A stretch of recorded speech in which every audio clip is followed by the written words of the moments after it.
हॉटेलसारखी पनीर अंगाराची भाजी जर घरी बनवायची असेल ना तर ह्या पद्धतीने बनवा, म्हणजे भाजी एक नंबर चवीची लागते आणि इतकी छान बनते ना, तुम्हाला काय सांगू मी.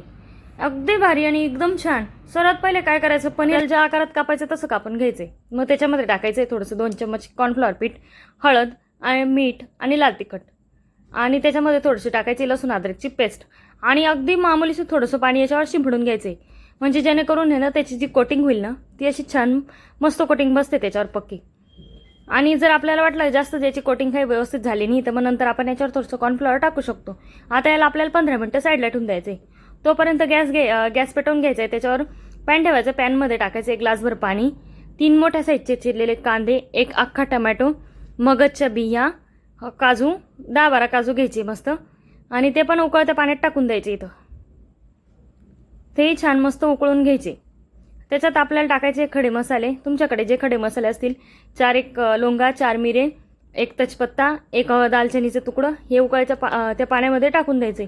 याच्यात थोडीशी हळद टाकायची. हळद आणि मीठ टाकून याला छान मस्त 10 मिनिटापर्यंत शिजवून घ्यायचे, जोपर्यंत कांदा नरम होत नाही. आता याला ना गार करण्यासाठी ना एका ट्रेमध्ये काढून घ्यायचे. ट्रेमध्ये गार झालं की जवळजवळ आपल्याला 10 मिनिटापर्यंत त्याला गार करून घ्यायचे.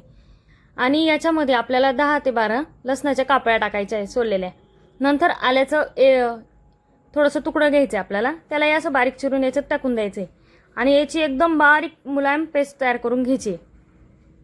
आणि हे गरम गरम असलं, जर आपण गरम काढलं तर हाताला चटका लागतो, म्हणून हे गारू द्यायचं छान. मग त्याची पेस्ट अशी छान झाली पाहिजे. हे बघा, अशी पेस्ट आली पाहिजे. आता मी पॅन ठेवते. परत त्या पॅनमध्ये टाकेल मी असा जाडसर चिरलेला कांदा, थोडी ढोबळी मिरची. हे छान मस्त असं परतवून घेईल. फक्त एक लक्षात ठेवायचं, याला आपल्याला जास्त शिजवायचं नाही. फक्त कांद्याचा कलर थोडासा गुलाबी झाला की लगेच आपण याला काढून घ्यायचं आहे. याला छान मस्त असा गुलाबी कलर आला पाहिजे. त्याला एका साईडला एका प्लेटमध्ये काढून घेते. परत आता त्याच पॅनमध्ये पनीर ते पनीर असं एक एक करून सोडून घेईल. आणि ते पनीर जास्तपैकी आपल्याला एकदम कडक पण नाही करायचे आणि एकदम मऊ पण नाही राहू द्यायचे. त्याची ती हे राहते ना, म्हणजे असं खाताना एकदम सॉफ्ट आणि छान लागलं पाहिजे. याला जर आपण एकदम कडक केलं तर ते पनीर भिजत पण नाही आणि ते एकदम रबरासारखं लागतं. हे आपण फक्त थोडंसं हलकं मुलायमसं त्याला शेकून घ्यायचंय. माझा व्हिडिओ आवडला असल्यास प्लीज लाईक, सबस्क्राईब करायला विसरू नका आणि शेअर नक्की करा. तुम्हाला हा व्हिडिओ कसा वाटला त्याच्याबद्दल मला कमेंट पण सांगा. याला छान मस्तपैकी आता ही तयार झालेले आहेत. आता हे काढून घ्यायचं. परत ह्याच पॅनमध्ये मी थोडं तेल टाकेल आणि जो मसाला आपण वाटून घेतला होता तो याच्यामध्ये छान फ्राय करून घेईल.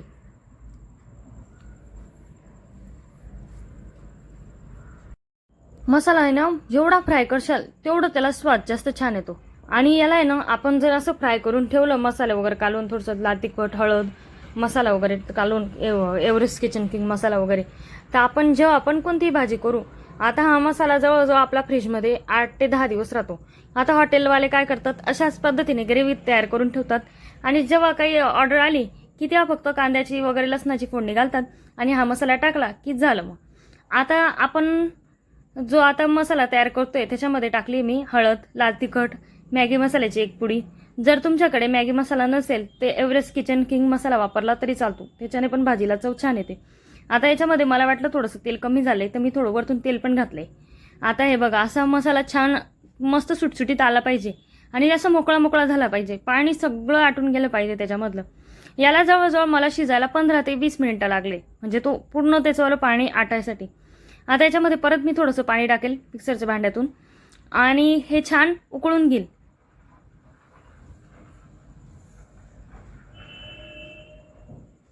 असं छान उकळलं पाहिजे. उकळून झालं की त्यामध्ये मी आता जे आपण वाटलं आपल्याला की थोडासा कलर टाकायचा आहे खाण्याचा तरी चालतो. जर तुम्हाला आवडत नसेल खाण्याचा कलर टाकायला तर आपण हा कलर स्किप पण करू शकतो. पण हा पनीर अंगारा आहे ते याला कसा कलर असा एकदम जबरदस्त कलर असतो, अंगारासारखा लाल लाल दिसला पाहिजे ना, म्हणून तो थोडासा फूड कलर टाकलेला आहे. आता याच्यामध्ये जे आपण पनीर, काही कांदा आणि ढोबळी मिरची तळून घेतली ती त्याच्यात टाकून द्यायचे आणि छान परतून घ्यायचे.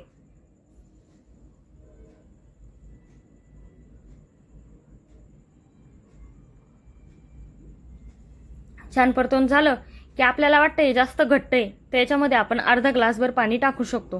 कारण जी हॉटेलमध्ये आपण भाजी घेतो ती अशीच घट्ट आणि ग्रेव्हीवाली असते, त्याच्यात जास्त पाणी नाही टाकायचं आपल्याला. आता याच्यात मी कमसे कम फक्त अर्धा ग्लासच्या आसपास पाणी टाकते आणि याला परत छान एक वाफ काढून घेईल 5 मिनिटासाठी.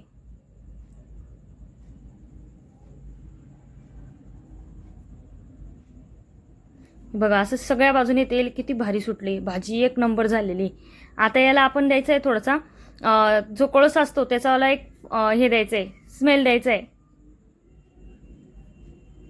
हे बघा असा कोळसा घ्यायचा आहे, मस्त त्याला लालसर करून घ्यायचा आहे. वाटी ठेवली मी त्याच्यामध्ये. आता या वाटीमध्ये टाकेल मी जळलेला कोळसा आहे अंगारा, तर त्याच्यावर टाकेल मी आता तूप टाकल्यानंतर असं याच्यावर झाकण ठेवेल पक्क. झाकण ठेवलं की 5 मिनिटानंतर याला काढून घेईल. आता ही भाजी तयार झाली, त्याच्यावर टाकेल थोडीशी कोथिंबीर, थोडंसं फ्रेश क्रीम जर तुमच्याकडे नसेल तर आपली साधी दुधावरची मलाई पण टाकली तरी चालते. भाजीची चव इतकी एक नंबर लागते आणि खायला पण जबरदस्त.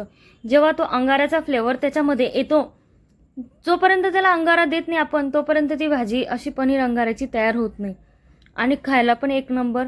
ही जर आपण बटर रोटीसोबत खाल्ली एक नंबर लागते.